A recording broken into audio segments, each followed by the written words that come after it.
The day began with a strange stillness, one of those soft, pale beginnings when shadows stretch long across driveways and every sound feels louder than it should. I stepped outside to pick up my delivery package, unaware that this was the last peaceful second I'd get for a long time. Because the moment I reached for the box, I heard a voice, sharp, entitled, dripping with arrogance. "Hey! That's mine." I turned. Her son, Derek, known in our neighborhood for his attitude, his temper, and his mother's endless protection, was standing near my fence, chin lifted like he ruled the street. He swaggered forward with that familiar smirk. "You heard me," he repeated. "Mom said any packages left outside belong to the HOA for inspection.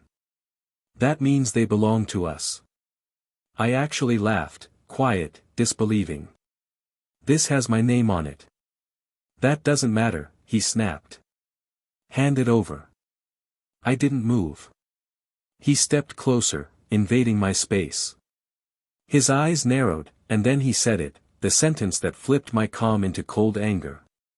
"You people always think you can break rules. Not today. You people." A phrase he used too casually, too confidently. A phrase he learned from someone watching through a window right now. And she was Karen. The HOA president. The queen of complaints.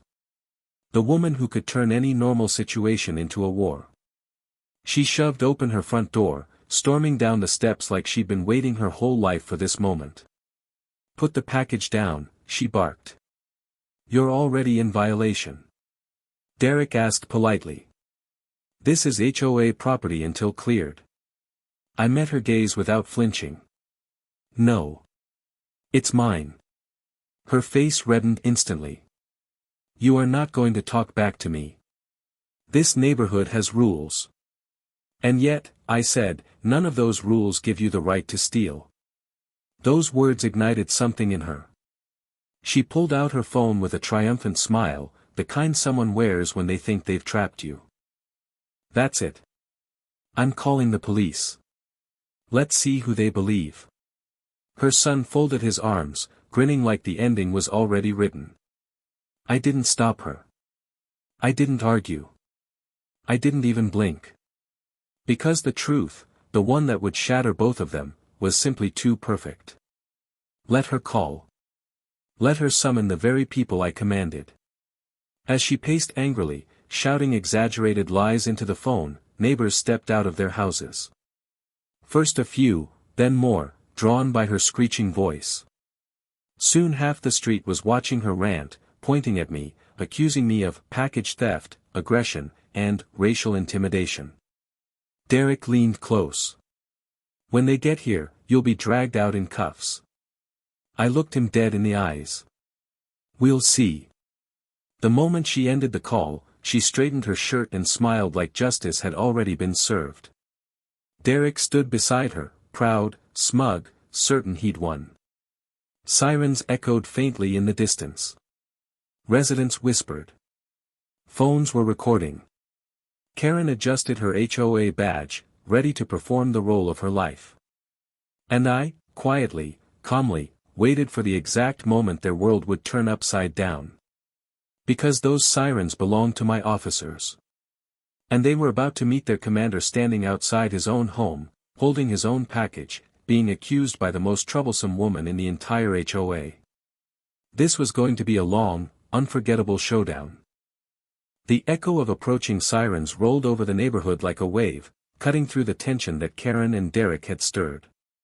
A faint red and blue glow shimmered against the houses, flickering across windows where curious faces peeked out. People began drifting out of their driveways, lining the sidewalks as if they were gathering to watch a public execution. For a moment, the suburban quiet had transformed into a stage, and Karen believed she was the star. She stepped forward, chin lifted, hands on her hips, wearing that self-satisfied smile she used whenever she thought she'd won. Her voice rose loudly, theatrically, as if she wanted every camera on the street to capture her righteous fury. "Officers will settle this," she shouted. "Your behavior is unacceptable in our community." Derek stood beside her, crossing his arms, smirking like justice was a toy he finally had the chance to play with. "They're gonna cuff you the second they arrive," he muttered. "Hope you're ready." But I wasn't looking at him. I was watching the neighbors gathering, Mr. Collins from across the street with his coffee mug, the Baileys filming everything from their porch, even kids on bikes inching closer, whispering about Karen starting drama again. They all knew the truth. This wasn't the first time she'd weaponized rules to bully someone. But today was different. Today she'd targeted the wrong person. The cruiser rolled into view, lights flashing, engine rumbling low as it stopped directly in front of Karen's house. She immediately straightened her badge and marched forward like she owned the street. 2 officers stepped out. Officer Ramirez. Officer Thompson. Both from my team. They didn't see me yet, too busy being approached by a woman who was practically vibrating with misplaced authority. "Officers!" Karen cried dramatically. "Thank goodness you're here. This man," she pointed at me with exaggerated disgust, "is stealing packages, threatening us. And refusing to obey HOA instructions." She tried to hand them her clipboard, as if it were some sacred document. Derek chimed in. He got aggressive when I told him the rules. He was intimidating me. Officer Ramirez frowned. What exactly happened? Karen inhaled deeply, preparing her biggest performance yet. He took that package, my son's package, and then verbally attacked us when we reminded him that the HOA needs to inspect all deliveries before residents take them. He's aggressive. He's unpredictable. I fear for our safety. She even clutched her chest for effect. And for a moment, the officers simply listened. Calm. Professional. Neutral. But then Officer Thompson's gaze drifted past Karen. Past Derek. Straight to me. Recognition flashed in his eyes. And everything changed. Commander, he said slowly. The word shot through the crowd like lightning. Karen's smile froze. Derek's smirk evaporated. A hush spread across the street so fast it felt like the world had stopped breathing. Officer Ramirez blinked. Sir, we didn't realize. It's all right, I said, keeping my tone steady. I'm off duty. The neighbors began whispering loudly now. Phones zoomed in. Someone gasped, "He's the commander." Karen's face drained of color. She turned toward me slowly, like her neck was suddenly too heavy for her body. "See, Commander," she stuttered. You're the police commander," I confirmed, stepping forward, package still in hand. "The very department you just called. About me." Ramirez stepped closer. "Sir, can you brief us?" Karen spun around, panic rising in her voice. "No. Officers, he threatened us. He refused community protocol, he's lying, he's..." "Community protocol?" I cut in. "Show me where in the HOA bylaws it says you can confiscate residents' packages." Her mouth opened, but no sound came out. Because there was no such rule. There had never been. And now, with half the neighborhood watching, cameras recording, and 2 officers standing respectfully at my side, her entire fabricated authority was crumbling piece by piece. For the first time since I'd moved into this neighborhood. Karen was speechless. The real show was just beginning. Karen's face had turned a color I didn't even know existed. Her perfect HOA composure had evaporated in front of the entire street. Derek looked ready to melt into the asphalt, his confidence completely gone, and the neighbors were whispering furiously, phones held high, recording every second. This was no longer just about a package, it was a full-scale exposure of their arrogance. Karen started, shaking slightly, like a performer realizing the audience was laughing at her instead of applauding. This is outrageous.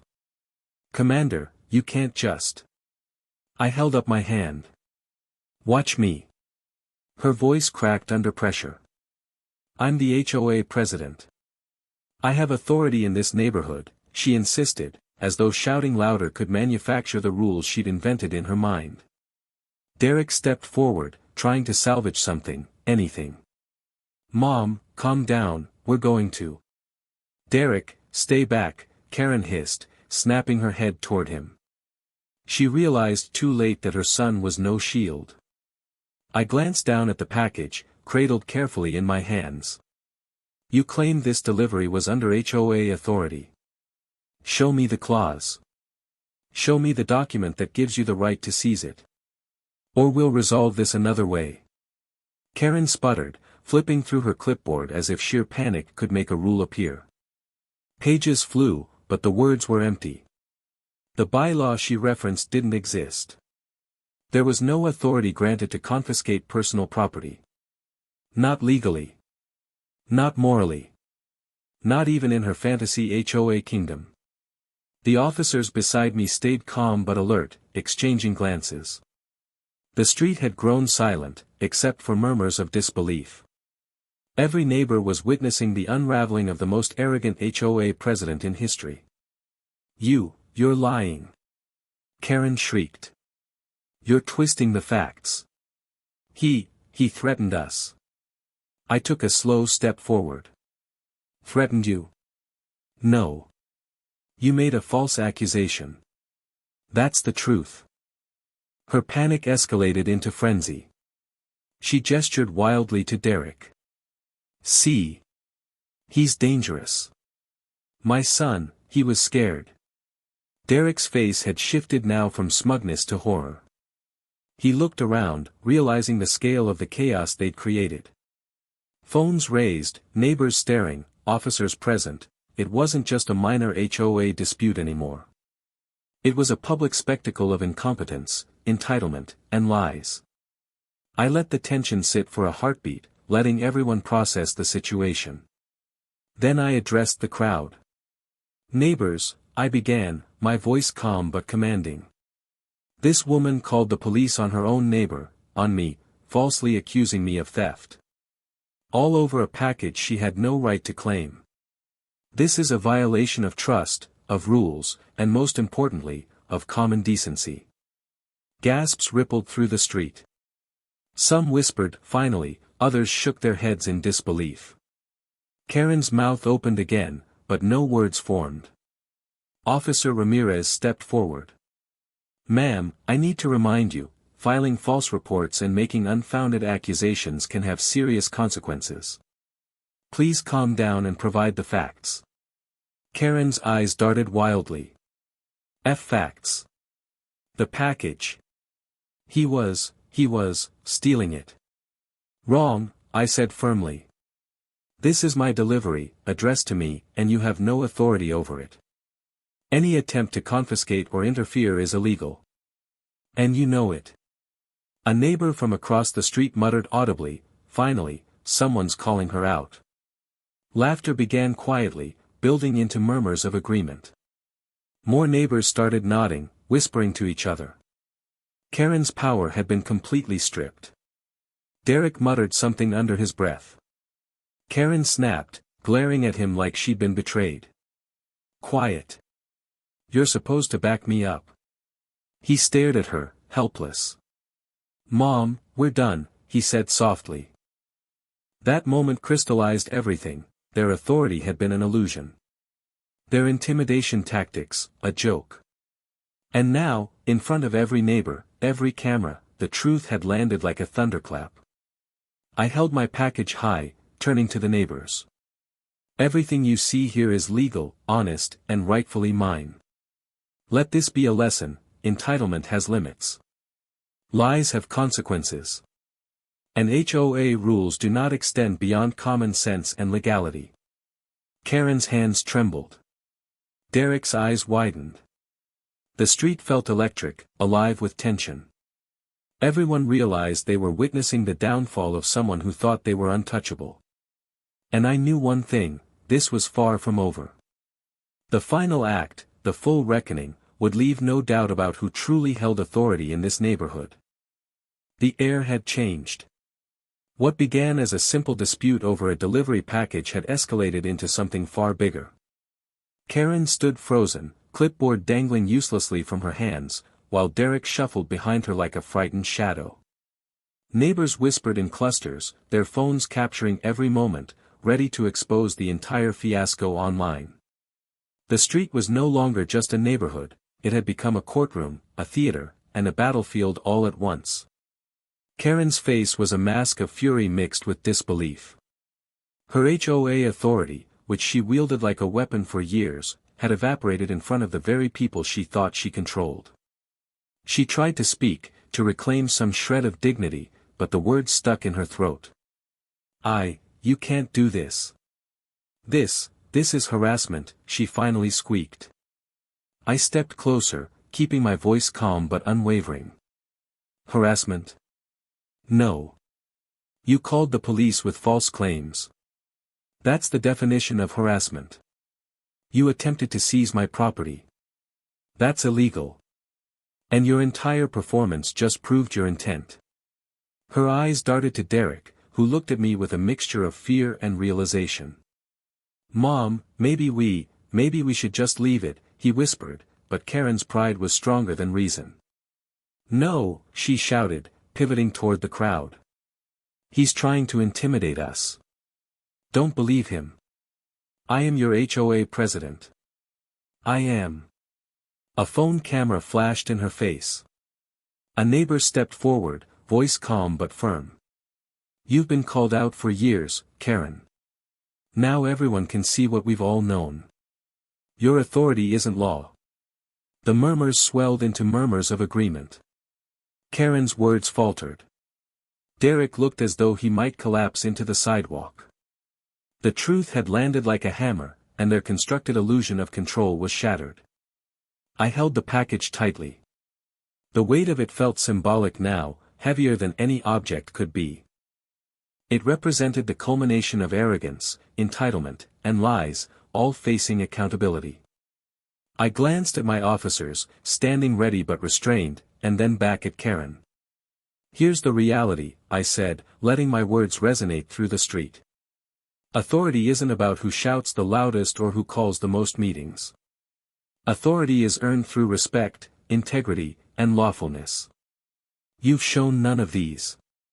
And now, your claims are exposed for what they are, baseless, performative, and harmful. Karen's hands shook. You can't. Yes, I can, I said softly, almost whispering, though every word carried weight. Because I'm not just any resident. I am the police commander. And more importantly, I uphold truth, justice, and the law, values you've repeatedly ignored. Derek's eyes met mine. There was no defiance left, only understanding. He stepped back, almost apologetically, as if acknowledging that the world had tilted against them. A silence fell over the street, thick and heavy. Then, slowly, neighbors began clapping. First tentatively, then more confidently, until the applause spread down the street, echoing off every house. Karen flinched at the sound, as though it were a physical blow. She opened her mouth again, but no words came out. I turned toward the officers. Document everything, I instructed. They need to understand the seriousness of false accusations. Let this serve as an example, both to them and to anyone who thinks they can abuse HOA authority. Officer Ramirez nodded, already filming discreetly. Officer Thompson stepped forward, recording statements from witnesses. The reality of accountability was setting in. Karen sank into a chair on her porch, pale, trembling, muttering under her breath. Derek stood by, quiet, his previous arrogance gone. The neighborhood had watched an unstoppable chain of events unfold, a powerful lesson that even the most self-assured HOA tyrants could be stopped when law, truth, and courage converged. I looked at the package again, feeling a strange satisfaction. Not because of the item itself, but because it had become the trigger for exposing lies, arrogance, and abuse. A simple delivery had revealed the depths of entitlement and brought a community to witness the restoration of order. And as neighbors slowly returned to their routines, whispering about what they had seen, I knew the final act was approaching. The truth had been revealed, but consequences, real, tangible, and undeniable, were still to come. Karen and Derek would have to face them, and the entire neighborhood would remember this day forever. The street was quiet now, but the tension lingered, thick and almost tangible. Karen sat on her porch, slumped like a defeated soldier, clipboard forgotten beside her. Derek hovered nearby, silent, no longer daring to speak. The neighbors had mostly returned to their homes, but their eyes lingered through windows, watching, whispering, sharing the spectacle with anyone who would listen. This was not a day they would forget. I held the package in my hands, feeling the weight of more than cardboard and paper. It was a symbol, proof that truth, authority, and integrity mattered more than entitlement and loud complaints. I had been calm throughout, letting the unfolding chaos reveal the real story, letting Karen and Derek expose themselves with every word, every gesture. And now, it was time to conclude this saga. I took a deep breath and spoke, loud enough for the remaining neighbors to hear.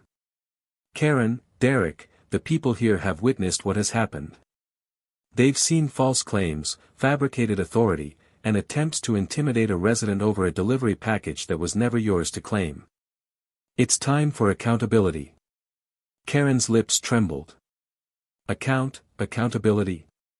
I was just enforcing the rules. Rules that don't exist, I corrected calmly. You've misused your position as HOA president to try and bully neighbors, and that ends today. I will be filing a formal complaint for your false accusations. The police department will review your actions, and if necessary, you'll face consequences for filing false reports and attempting to take property unlawfully. Derek's shoulders slumped. His arrogance had completely vanished. Mom, maybe we should just apologize. Karen's face contorted with rage and humiliation. Apologize, she snapped, but there was no strength left behind the words. The cameras, the neighbors, the officers, all witnesses to her unraveling, had left her exposed and powerless. I handed the package to the officers. Document everything, I said. Every statement, every witness account. Make sure the report is thorough. As the officers began gathering statements, I turned to the neighbors. This is a reminder, no one is above the law. No one can manipulate rules to serve only themselves. HOA positions, titles, or self-assigned authority don't give anyone the right to intimidate, threaten, or harass others. Whispers of agreement rippled through the remaining crowd. A few neighbors clapped quietly, some raised their phones to capture the final moments. Karen shrank further into her chair, realizing that the community she thought she controlled had turned into a living jury. Derek finally stepped forward. Mom, we messed up, he admitted quietly. His voice was genuine, stripped of the arrogance he'd carried since childhood. Karen's face twisted in pain, but there was a hint of understanding there, too, a recognition that her power had been nothing more than smoke and mirrors. I addressed them both one last time. Actions have consequences. Lies have consequences. And your authority, built on fear and entitlement, has consequences. You'll face them fully, and the neighborhood will remember this day. For the first time, Karen's eyes welled with tears. Not from sadness, but from the realization that her illusion of control had completely collapsed. Derek stood beside her, silent, absorbing the full weight of what had transpired. The neighbors slowly returned to their routines, some murmuring congratulations to me, others sharing their astonishment. The officers finished documenting the scene, making it clear that justice had been done, even in the quiet suburbs. The package, now safely back in my possession, remained a symbol of more than delivery. It represented courage, authority, and standing up for what is right. As I watched Karen and Derek retreat into their home, I knew this day would be remembered forever. Not because of a package, not because of an HOA argument, but because the truth had triumphed, accountability had been enforced, and a community had witnessed the fall of entitlement. The street returned to calm, the sun fully rising now, casting light on everything as if to illuminate the lessons learned. And I, holding the package, knew one thing clearly: some battles are small in appearance but massive in consequence, and when law, truth, and courage come together, even the most audacious HOA tyrants cannot stand. The ordeal was over. Justice had been served. And the neighborhood had finally seen the power of integrity in action.